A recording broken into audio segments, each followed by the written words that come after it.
All right, so those forms that got passed, I'll go ahead and turn those in now so you can't leave any negative reviews on this one.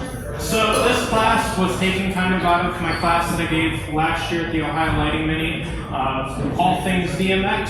So we'll cover some of the different types of moving heads, that type of thing, but it is going to be a high-level overview instead of specifically programming moving heads and X lights or how to set this up in X lights.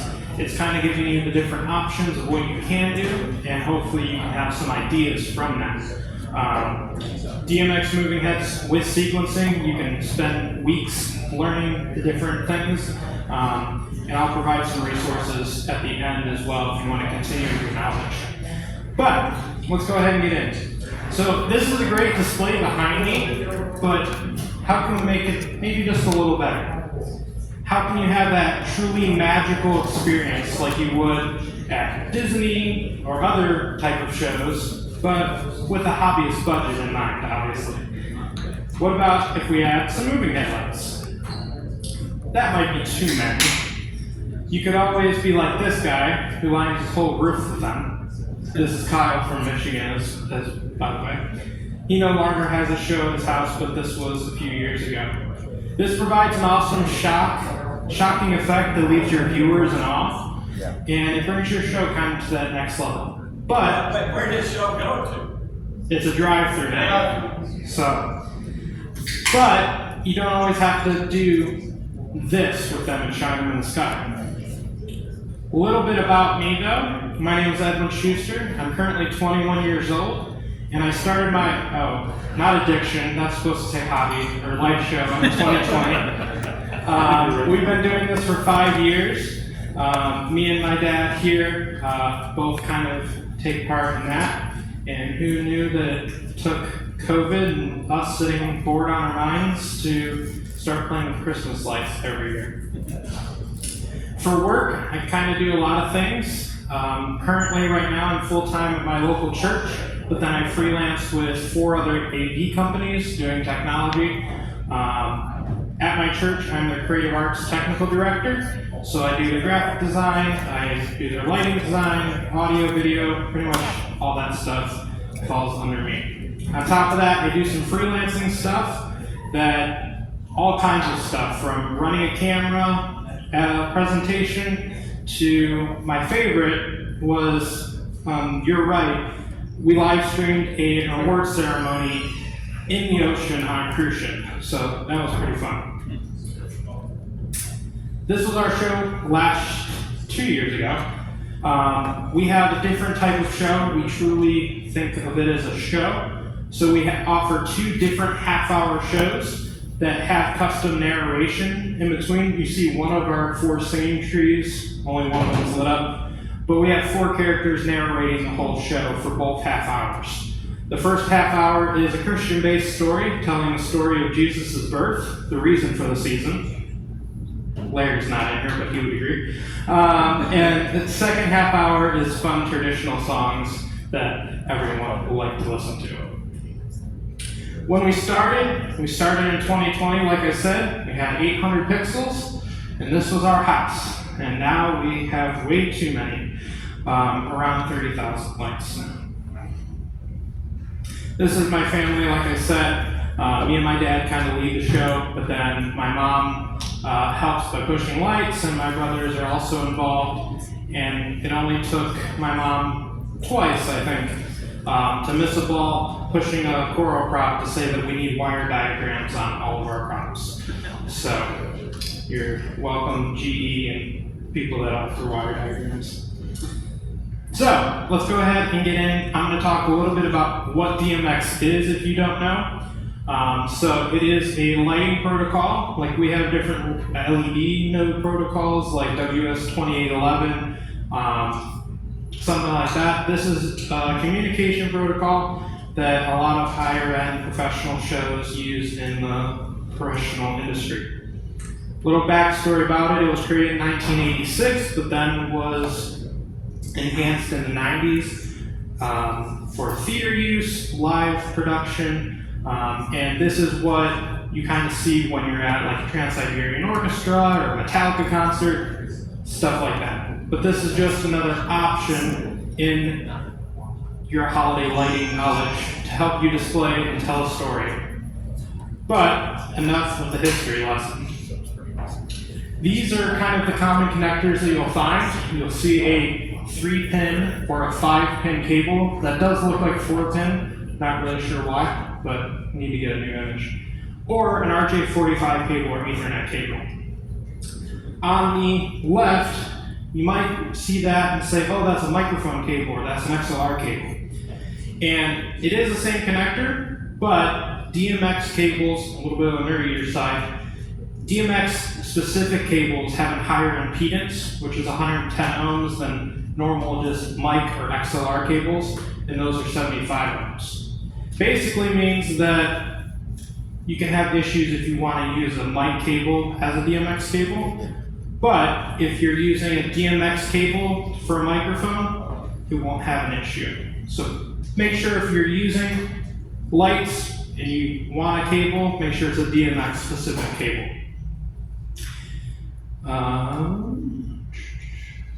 Today, I'm demonstrating that you can use a mic cable, but it's not best practice. So I wouldn't recommend it because you can have it where your lights start to flash for no apparent reason. Again, with John Storm's class, trying to prevent issues before they start. But which one do you use in this type of situation? Well, DMX in itself has to be daisy chained. So it has to start from one light and go to the other, go to the other, go to the other. And it's similar with pixels where you can have 512 channels on a universe. But you have to make sure that those are all daisy chained together. So depending where your lights are, you might want to use a 3-pin cable that can go a fairly long distance, but if it's really far away, you might want to use an RJ45 cable and some adapters. So, converting them. Many times you can convert them and to either run longer distances like I mentioned, or controllers might have just a RJ45 Ethernet jack on the controller themselves that has DMX. So how do you get that to a light that has a 3-pin connector? Well, you can do something like this. We've used these where it's a RJ45 port in the back, and then you'll either choose a male or female for your in and out. You'll have to look on your specific light. There's also these, which these are from BF Light shows from the Bostic Family Lights. They sell these pre-made cables that have RJ45 to the 3-pin. I'll mention this a little bit more later, but there's also a cable that they sell. Try not to get this to fall here. Specifically for CULP, which is just a wire terminal connection. We'll talk about that later. But there's many different ways of converting these here. So we're now going to talk about the different type of fixtures. And when I say fixtures, it basically means the different type of lights. DMX, there's all kinds of DMX stuff that can be controlled by that. But these are a few different moving head type fixtures that you could use in your show. And I'm going to show some examples of how you can use them in your holiday light show a little bit later. So these are a moving head term called wash. They're basically a floodlight that can move. That's all. I mean, some of them can zoom in and out, but nothing like the beams that you see or any like the patterns, like the lights that were up on the ceiling. These are just floodlight, kind of move all around. These next ones are beams, often used at concerts or often used in our hobby, or made popular in our hobby at least. But these are more fine lines, and they kind of sometimes can be called lasers, but lasers are a lot more thin point compared to these, which are, the term is called beam moving heads for these. These are some other random ones that I found when I was searching moving heads. All of the ones that I just showed are not waterproof, so you have to figure out a way unless you specifically buy the waterproof version. But some of these could be cool. that if you have something where you need 4 like mini heads shining different things, you could do that, but not sure exactly how to waterproof them. But we'll go over that in a little bit with this globe here on how I do that. Now we'll talk about what we're all here to talk about, is holiday lighting. So these are mini movers, mini moving heads. They're the ones that are on the 2 subwoofers up here that were shining in the ceiling, hopefully not in your eyes earlier.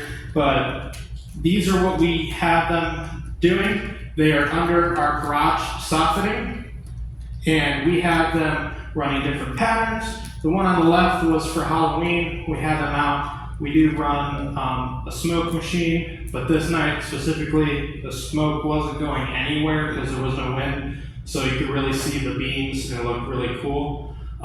You do not get that if you don't have any smoke or anything with these smaller heads. On the right is a Christmas time photo where we have them shining on our ground, and we like to have them on our driveway, kind of like dance party lights. But just note that you don't see any beam on them. Because they are a smaller light, they're not as powerful, or that you can't see them compared to some of the bigger ones that we'll talk about. But these we feel give kind of a unique. You want mine? Oh no, we're good. Thank you. But these give a unique look, and we feel that I found a few different people that have kind of done this type of thing. A lot of people buy these to play with next lights, but we actually put them in our display. And this is an example here of them. So this is a Let It Go song, and I believe this is in a bridge where it just makes a pattern. They kind of chase each other around in the driveway, and it just gives something else to add towards our display. This is another, maybe it's loading, maybe not. Well, there was another example. Oh well. Another example of it is they can do different patterns, and that's what I was trying to show. These are just the normal lights, but when they were up in the ceiling here, and when I turn them on to do a live demo, I'll show you some of the patterns. For mounting, talked about that these were up in our soffit. We use a closed rod hanger with a top of a fence pole that we cut for our mega tree, and we put it up in our soffitting, and then we use these stage clamps that are meant for stage trussing, and this just kind of clips over them, and then this bracket came with the little mini moving heads that we attached to that. So we were able to put it up in the soffit, and this is kind of what it looks like here. For this globe that we have here, we then hang this globe, and these bungee cords here kind of strap over the bar, and then we drill 2 holes in the globe. And it just hangs like that. We've had no issues with them getting any rain or anything. We do live in Northeast Ohio, so we see pretty much every season. We have hot, we have cold, we have snow, we have rain, so we see all that type of thing. We haven't ran them in really hot temperatures, but cold temperatures, they've been just fine. And for the pair of these moving headlights, we'll talk a little bit about cost later, but these lights, just to say that, is $200 for the pair. So they're $100 a light compared to some of the bigger lights that can go up into the thousands. These globes we got off of an online outdoor lamppost company. If you search on Google, they're clear acrylic globes. And then we just measured the moving head, and we made sure that this opening here was enough to fit our head. And I don't know the exact company that we bought these from, but they were around $40 a piece without shipping. So it was a decent budget option compared to some of the enclosures that people sell for the larger heads. One note that I don't think I cover in any of the other for the rest of this presentation, but up here we do have a screw mount that's just screwed directly into the wood, and then we have this steel braided cable, which is a safety cable. And basically, for a lot of the times, like these lights up here, generally you have a safety cable, so in case, let's say this clamp failed, that light doesn't fall down and hurt or kill you. But this is above our cars when we're driving and in under our garage, so we want to make sure that these lights don't fall. If for whatever reason that very secure clothes hanger were to fail, this would save the light from falling all the way to the ground, or on a car, or for whatever reason, a person. So always invest in safety cables. I think we got like a 10-pack for under $20, and it's just nice peace of mind.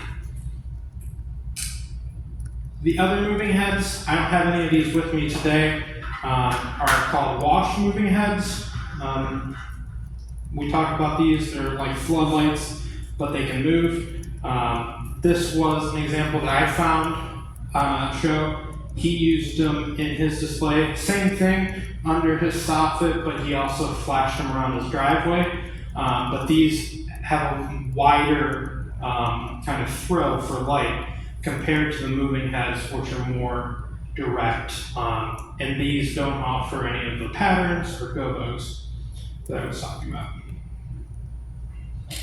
For these lights, a little bit of cost breakdown. The one on your right, you can get them for $50 to $100. Sometimes you can find them in 2-packs for around $100.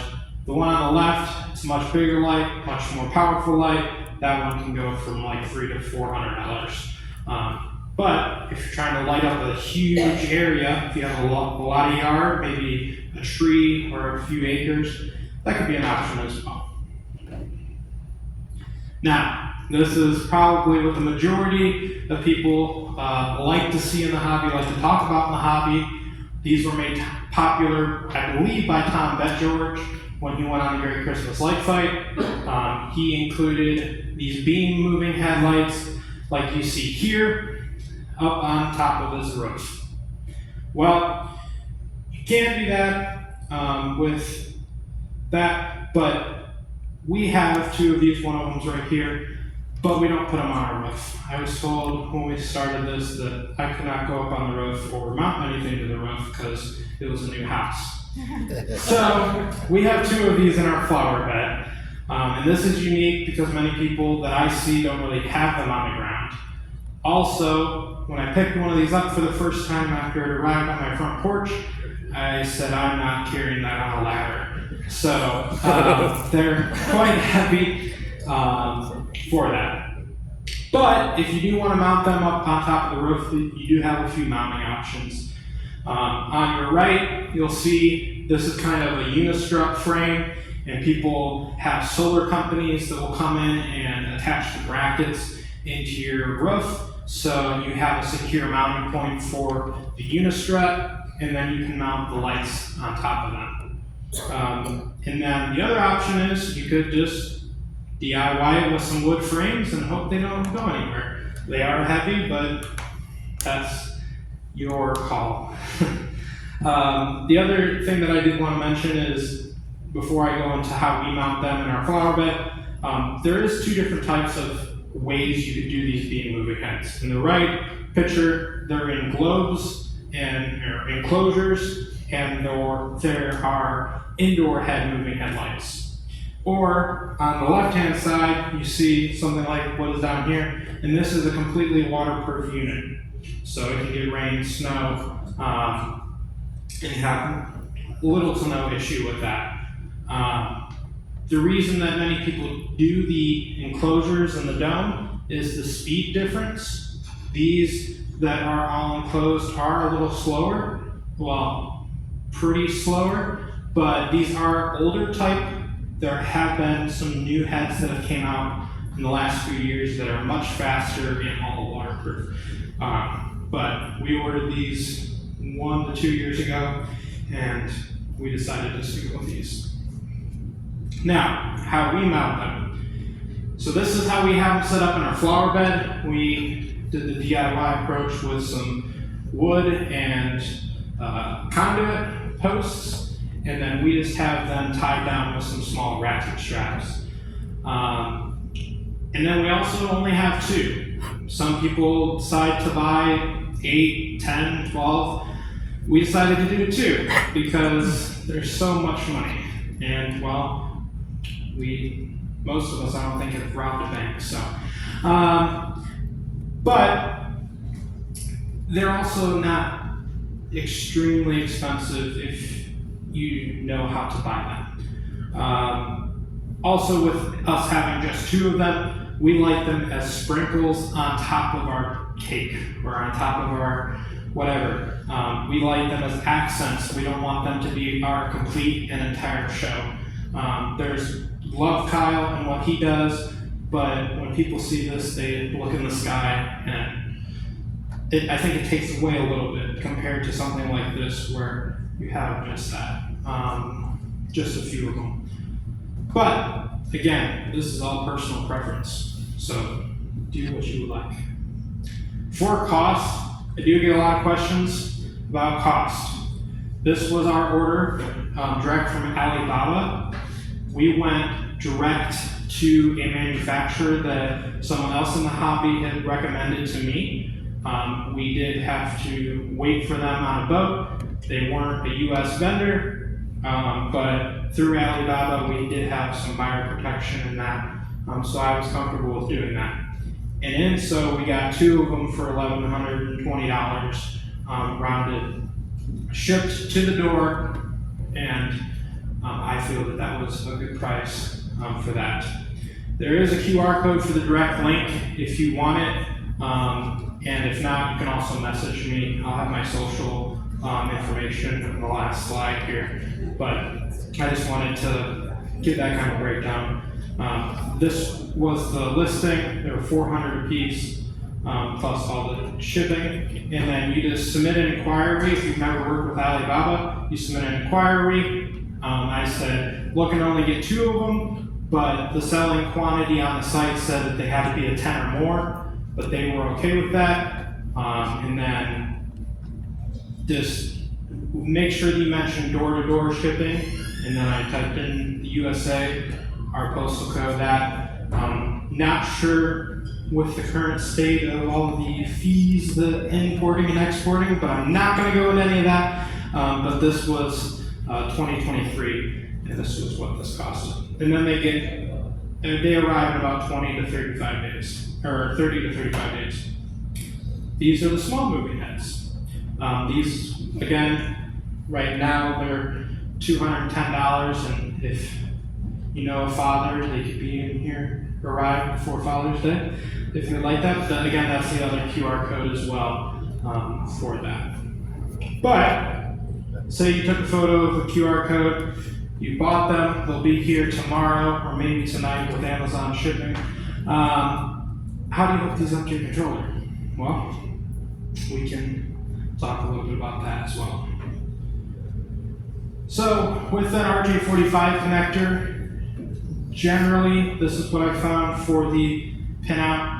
If you don't know what the inside of a Cat 5 or any RJ45 cable, you have multiple cables in there. The negative data is the solid orange cable, and then the data plus is the white and orange cable inside of it. And then both the brown, white, and brown are the ground. So if you wanted to make your own cable and tie it into a controller, that's kind of the pinout for that. For some of the controllers like Falcon or Experience Lights or Culp now have been adding just RJ45 straight onto the board, so you can get into DMX very easily with one of these, or with one of those adapters, like I mentioned earlier, like one of these adapters, or like one of those cables that I showed earlier. Some of the older Culp controllers, you'll need either a specific cable, or you can strip and do your own cable you just have to know what the pinouts are, or you could buy a cable this is from BF Light Shows, that is pre-terminated, or not terminated, but pre-stripped, and has the conductors for that. On the cult controllers, a point like right here, this is the DMX terminal on some of the older boards, where it's actually a screw-down connector instead of an RJ45. And then you can have a cable like this where it goes to a 3-pin XLR. But also make sure you're always checking your polarity, or make sure you're also checking your multimeter to get the right signals. Because I was working with Kyle Bostic from BF Light Shows. We were trying to do some fountains. He was trying to get them set up, and he was using one of his own cables that he bought, and his manufacturer that does the cables swapped the coloring on the cable for whatever reason and didn't tell him. So the pinout that he was trying to do, he had the data plus and minus backwards on his controller. So always check that if you're having issues, or even before you start. For those lighter round people in the room, haven't forgotten about you. I've never touched an LR controller though. Well, never mind, that was a lie. Last year I did, but it was already broken, so I'm not sure if that's any sign. Was part of a troubleshooting class here though, at the Indiana Mini last year. But at least on this specific controller that I found online, they do have DMX ports on that. But I'm sure if not, you can reach out to LR, and I'm sure they'll be able to help you out with connecting DMX. Oh, there's my arrow. There's also another way to connect them. Experience Lights has an option that is pixel data to DMX, and I've seen many different people use this. Even Experience Lights has BF Light Shows Kyle has a video on this explaining it. I'm not sponsored, but I could be. That was for David, but he's not here. So there's also this, which I found out about this morning from RGB to Go. It is a DMX to Go adapter, and from the brief conversation that I had, he mentioned that this does a similar thing where it takes pixel data and transmit it to serial or DMX data. So this is another option, and it's right over there, so you can talk to the lovely folks over there about it if that's a route that you would like to go. Today, what I brought was a Baldric DMX. This is a standalone controller that I can point to in X-Lights, and it just has a DMX port. I just have it hooked up over here with a small power supply, and it was just the easiest thing that I could do. For our personal show, we just run them off some Experience Lights boards that have a DMX port that is near the moving heads. And then that's how you connect them. So, I'm going to do a quick demo, about 15 minutes, I believe. Here, let me go ahead. I want to show you some of the different things that you can do with them. All right, let's not open up that. Let's make sure these are working here. Perfect. All right, so I have them. That one got moved, but you can kind of see they have different gobos or patterns on them that you can do. And these are the mini ones that I'm testing out here today. In a minute, I will plug in that one and we can look at some of the stuff that you can do with that. Today I'm using a mixture of the moving head effect, which is newer to X-Lights, and then the DMX effect to control some of the patterns and gobos. I'm not going to get too detailed into that. Some of the resources that I'll link to will go more into the setting up an X-Lights and how to program an X-Lights. Again, a little bit of a higher level overview. So, let's go ahead and go through the, so like you have flower there, then this one changed over here. Different things that you can do. Some of these are 90 watt moving headlights. If you go up to like the 150, you can get ones that actually spin. So they can have that pattern but then spin in a circle and rotate. That's another cool effect, but these ones fit under our soffit, so that's what we have. This larger moving head can do that, and I'll show that in just a minute here.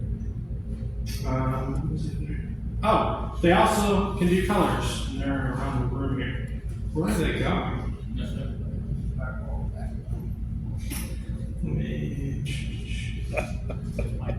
Wherever they want. Alright.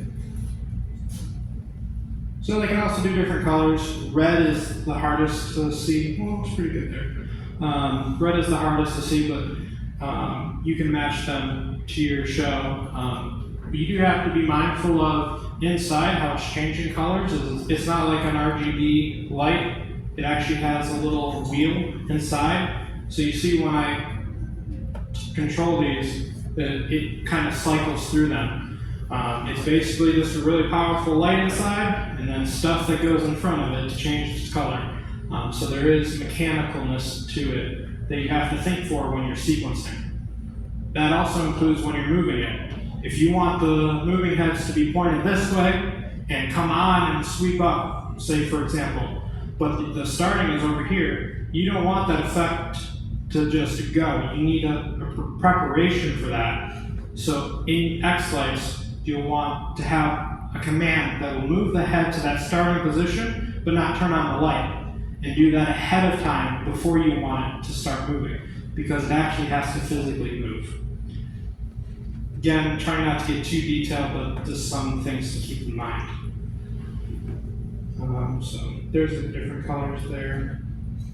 This moving head effect is a little newer. Some people either still do or older sequences you might see the DMX effect instead of the moving head effect, and that is shown here. It's basically just channels that you can increase or decrease the value. You can label them as well.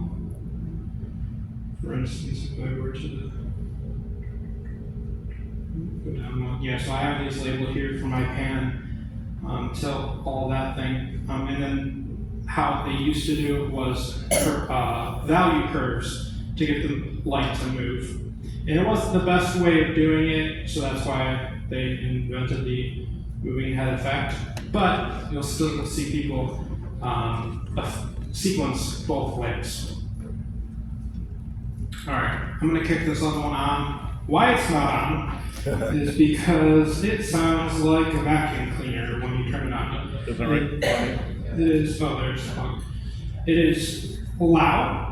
We have it in front of our windows, and you can hear it when you're watching TV from the other room. It's not super loud, but it does. It is cooling a 350 watt bulb that's inside of there, a lamp. And that lamp, for people that don't know, is always on. And the dimmer is just basically a blind or curtains that cover the light. So it's always on, so that's why the fan always runs. Compared to the mini moving heads, they only have a fan when they kick on because they are LED compared to this, which has an incandescent bulb. So they don't need as much cooling power. I think that's all ready. Let's see. Lucky won't blind us. Oh, there we go. Alright. So these have a lot more different things that you can do with them. Like I mentioned, the controlling. There we go. Right there. Controlling the color wheel. You can do different colors here, but we won't worry about that. That's basic. But here's the different go-go's. These also have focus, so you can focus them in to actually be able to see. Oh, too much.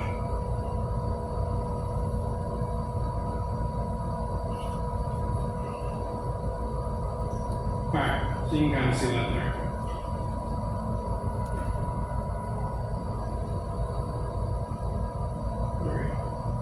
So you can see that. With that, there's different ones that you can do. And basically, these create different effects when you have a beam. And specifically a hazier night, you could kind of see multiple beams. And we've used that for different effects, but always what's going to be the most brightest is just the beam itself, because then there's nothing blocking that light, and you can focus it in. So to get that kind of rotating effect here, there's also called, which is called a prism, which will then split the light. So now you have a bunch of different patterns.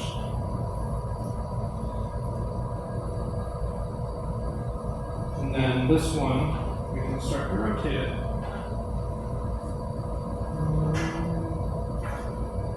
We're going to start rotating. There we go. So you can have it rotate. We've done this with a few different songs that we had, where we didn't want just beams. We wanted different rotating, can't really see because there's no particles in the air in this room, but you'll see kind of the beams move that way.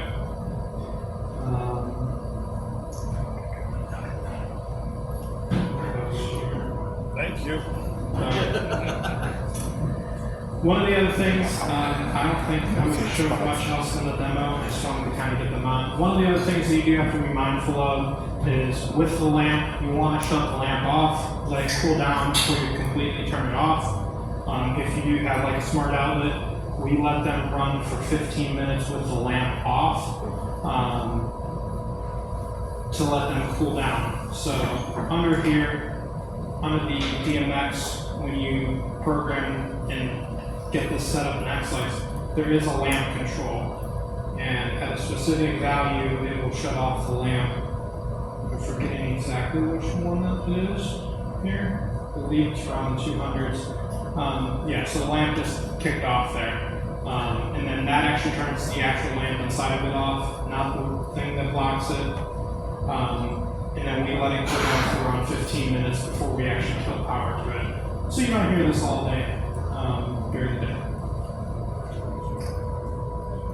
But I think that is the majority of what I had, other than just a few resources.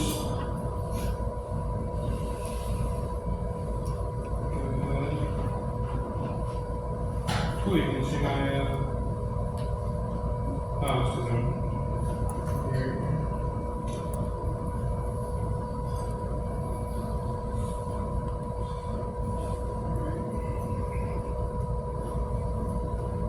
Alright.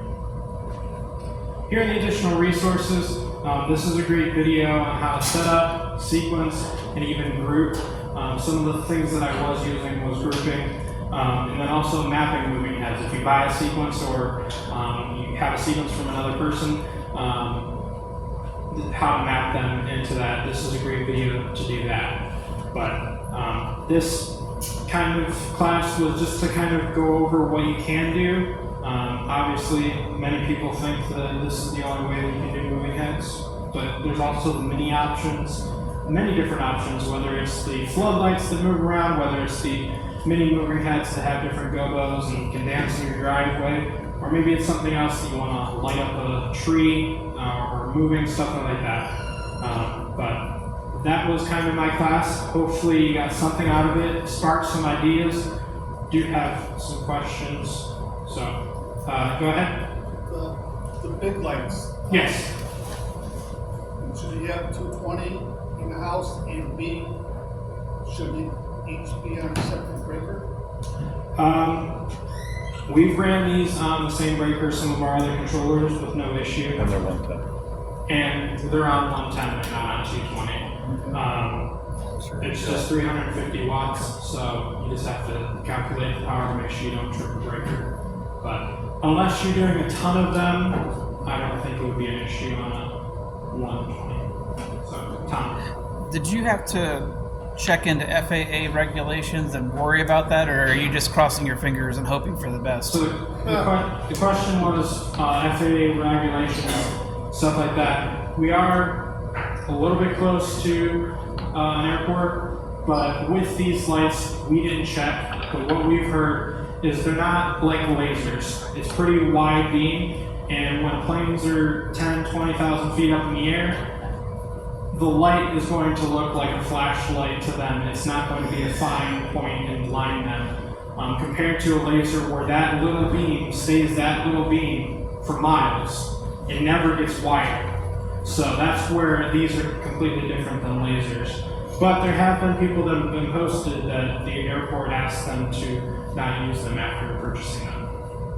Joel? My wife has a no molest in the house policy. This is my declaration. And I like the idea of you mounting those in the soffit. Mm-hmm. You have to remove the soffit, piece of the soffit, get up in there. In the off season, you put that back. Yes, yeah. So that's a good question.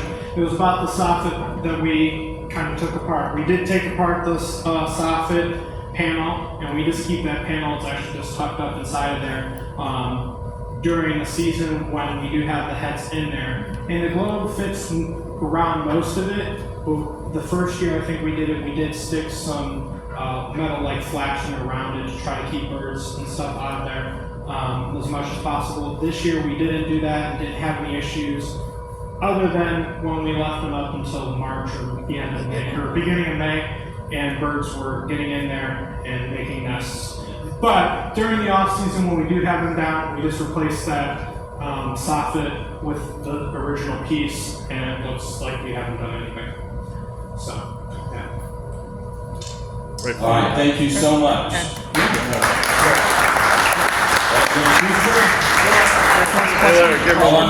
One more question. Yes.